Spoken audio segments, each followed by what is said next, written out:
रुद्र संहिता, और यह अध्याय नंबर 5 हम यहां पर पढ़ेंगे थोड़ा सा। अपने पुत्र नारद की यह बात सुनकर लोक पितामह ब्रह्मा वहां इस प्रकार बोले। हमने 98 से प्रारंभ किया है, 98 से 98 से।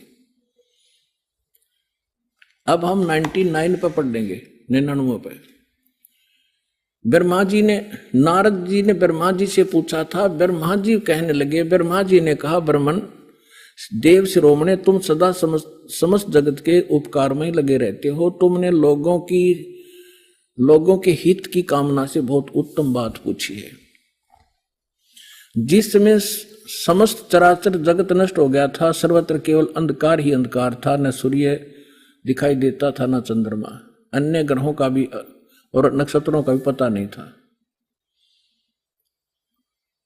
उस समय तत् सत ब्रह्म, इस श्रुति में जो सत सुना जाता है एकमात्र वही शेष था।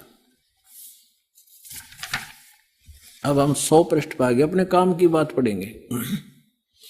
शिव महापुराण रुद्र संहिता हम पढ़ रहे हैं। जिस परब्रह्म के विषय में ज्ञान और अज्ञान से पूर्ण, यानी कुछ साची कुछ झूठी उक्तियों द्वारा इस प्रकार विकल्प किए जाते हैं, उसने कुछ काल के बाद सृष्टि का समय आने पर द्वितीय की इच्छा प्रकट की। उसके भीतर एक से अनेक होने का संकल्प उदित हुआ।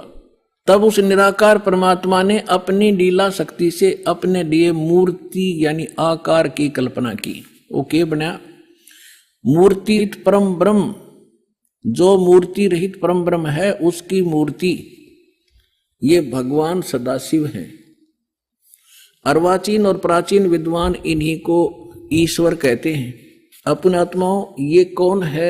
सदाशिव ये काल है, और ये इसने प्रतिज्ञा कर रखी है कि मैं कभी किसी के सामने अपने काल रूप में, ओरिजिनल रूप में नहीं आऊंगा। जो श्री कृष्ण के अंदर से निकल कर इसने अर्जुन को दिखाया था भयंकर रूप, वो है इसका असली रूप।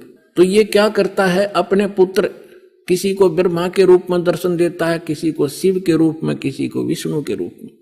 तो यहां ये काल के विषय में ब्रह्मा जानकार नहीं है। ये कौन है? कहते हो निराकार था, फिर साकार बन गया सदाशिव। अब देखो सदाशिव कौन है? भगवान सदाशिव है वो मूर्ति। अर्वाचीन और प्राचीन विद्वान उन्हीं को ईश्वर कहते हैं। उस समय एकाकी रहकर स्वेच्छानुसार विहार करने वाले उस सदाशिव ने अपने विग्रह माने